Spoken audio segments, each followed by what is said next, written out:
et les solutions possibles. Mais une chose, nous vous demandons de regarder cette vidéo jusqu'à la fin car nous avons deux surprises pour vous, deux surprises qui pourront vous aider énormément. Alors c'est parti. Alors, qu'est-ce qui est à la base de la chute ou la diminution de ponte chez les poules?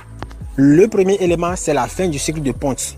Si par exemple vous ne connaissez pas la durée normale du cycle de ponte chez la poule, elle est au maximum de 2 ans. Il est à noter qu'une poule ne pond pas tous les 305 jours sur 305 jours. Elles ont besoin de temps pour se reposer également. Et généralement, les poules cessent de pondre pendant 24 heures tous les 8 jours. Le temps pour que les futurs œufs se forment.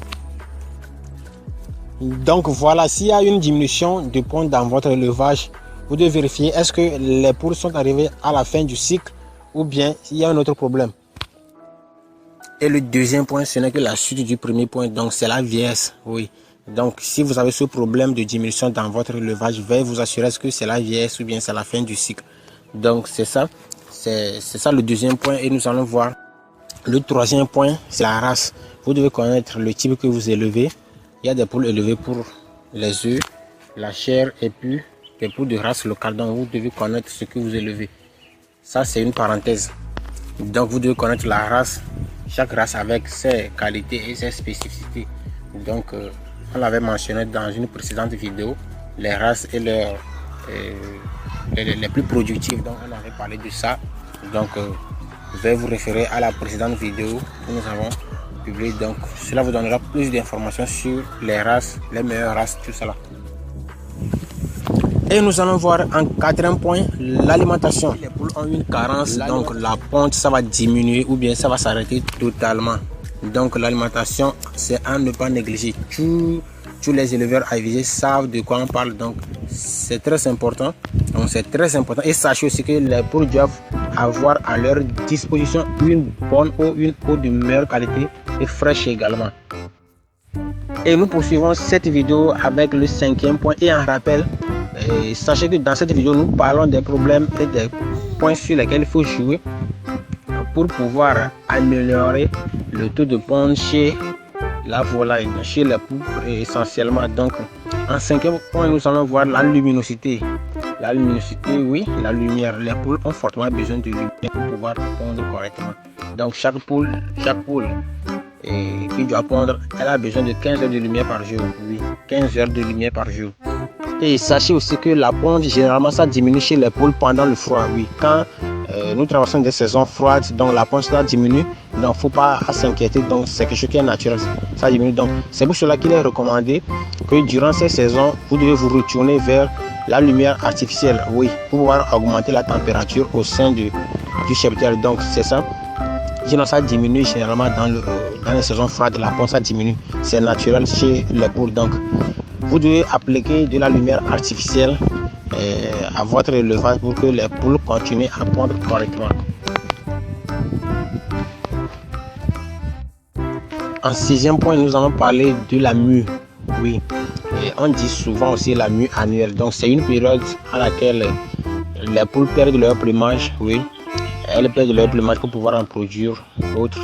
C'est une forte période de stress et de fatigue pour les poules. Donc c'est ce qui fait que en cette période il y a une chute, une diminution de la ponte. Donc il n'y a pas à s'inquiéter également. C'est quelque chose qui est annuel et qui est naturel et ça se reproduit généralement une fois comme ça dans l'année. Donc c'est une période durant laquelle il y a une diminution de ponte. Donc il n'y a pas à s'inquiéter. Cela dure quelques semaines et après les poules vont se remettre correctement. Et ensuite, nous allons parler du stress. Attention, le stress c'est très dangereux pour les poules. Lorsque les poules sont stressées, vraiment c'est très grave pour l'éleveur. Des fois la ponte diminue ou bien ça s'arrête complètement. Le bruit, les tensions entre elles-mêmes, la perte d'un congénère ou bien les mauvaises conditions de vie sont de grands sources de stress. Et donc faites beaucoup attention, contrôlez les conditions dans lesquelles vous mettez vos animaux. Cela va que dans votre intérêt. Donc si les poules ne sont pas bien entretenues ou soit les bandes ne sont pas respectées, vous mettez les poules de différents âges dans le même poulailler. Donc ce sera une perte énorme pour vous parce que quand il y a de la tension entre elles-mêmes, vraiment c'est très dangereux. C'est très dangereux pour l'élevage. Donc veuillez respecter ces normes, tout ça là. Et maintenant, comment savoir si une poule est stressée ou non? C'est très simple, il suffit d'observer vos animaux. Vous allez constater si la poule est stressée. Premièrement, vous allez voir qu'elle s'isole parmi tant d'autres. Donc, elle va se mettre à l'écart.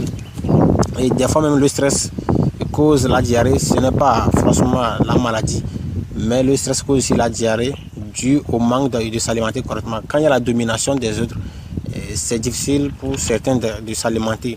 Donc, elle s'isole complètement. Des fois aussi, elle s'arrache les plumes. Donc, il y a beaucoup de facteurs. Vous allez observer que cette poule sera un peu différente parmi les. Et aussi, vous allez voir, il y aura une perte considérable de poids. Ce sont des indices qui vont vous notifier que cette poule, elle est stressée. Et voilà, vous devez tenir compte de toutes ces choses-là. Et en 8e point, nous allons parler des parasites. Très mauvais, très dangereux pour l'élevage, très dangereux pour les poules, les acariens, d'autres vers. Il y a plein de vers peuvent gravement nuire à la santé de vos poules. Et il faut noter que ce sont de grandes sources de stress pour l'animal. Donc, vous devez prendre des mesures pour lutter efficacement contre ces parasites. Vous devez désinfecter régulièrement votre poulailler. Vous devez désinfecter, traiter correctement le mangeoire, les abreuvoirs. Bref, appliquer les règles d'hygiène. Et l'une des meilleures choses qu'il faut faire, c'est d'appliquer des traitements antiparasitaires régulièrement en suivant les conseils de votre vétérinaire. C'est très important. Ces vers sont très nuisibles. Ça, c'est très important. Il faut prendre note de ça. C'est très nuisible pour la santé des poules. C'est quelque chose qui chute énormément la ponte chez la volaille. Donc, c'est ça. C'est ça. Et en 9e point, nous allons parler de quelque chose de très important. Et ça, il faut tenir compte de ça depuis l'installation de votre ferme, depuis le début des travaux. Donc, c'est l'humidité et le courant d'air. Donc, tout éleveur, ou bien si vous ne le savez pas aussi, et sachez que l'humidité, c'est très dangereux pour la volaille. Les poules n'aiment pas l'humidité, donc la température est très normale.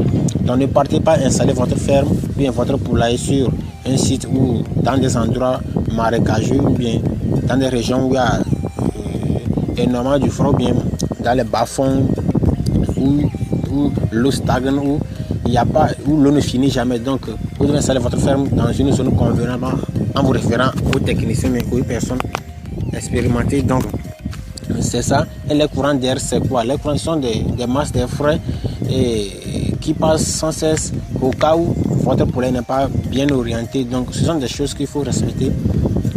Les normes de bâtiment, tout ça là. Donc, ce sont des choses, c'est pas pour rien qu'on recommande de se référer aux personnes, aux professionnels qui mettent le domaine. Donc, vous allez vous référer aux personnes proches de vous pour que vous ayez un bon projet et qui par la suite ne serait pas une perte de somme pour vous. Donc, c'est ça, et vous devez vous référer à ces personnes parce que si au cas où le bâtiment n'est pas bien orienté, tout ça là, non, effectivement, le bâtiment doit être bien aéré, bien aéré, mais sans faire passer des courants d'air. Oui, c'est très important. Et avant de terminer avec le dernier point, nous vous rappelons qu'il y a quelque chose pour vous à la fin de cette vidéo. Donc, restez jusqu'à la fin pour pouvoir découvrir cette chose. On l'a fait pour vous, rien que pour vous aider. Donc, restez jusqu'à la fin pour pouvoir la découvrir. Donc, on finit avec le dernier point, ce sont les prédateurs. Les prédateurs, ce n'est pas pour rien que lorsque les poules veulent pondre, si nous prenons par exemple les poules locales, c'est pas pour rien que quand les poules veulent pondre, elles cherchent des endroits de sécurité, là où ils seront tranquilles, tout ça là. Cela leur donne du confort et l'envie de continuer à pondre. Donc, les prédateurs, vous devez protéger vos animaux contre les prédateurs. Par exemple, il y a des reptiles comme il y a les serpents, les tortues et d'autres, les geckos, tout ça. Donc, vous devez protéger vos poules contre tous ces ennemis. Contre tous ces ennemis, ce sont des ennemis aux poules, ce sont des ennemis à vous-même, l'éleveur. Et d'ailleurs, vous trouverez sur cette même chaîne certaines vidéos dans lesquelles nous avons montré comment lutter contre le serpent, comment lutter contre les musaraignes et autres, comment protéger votre ferme contre tous ces agents nuisibles. Donc, c'est ça et merci. Merci et allons à la découverte de ces deux nouvelles surprises pour vous.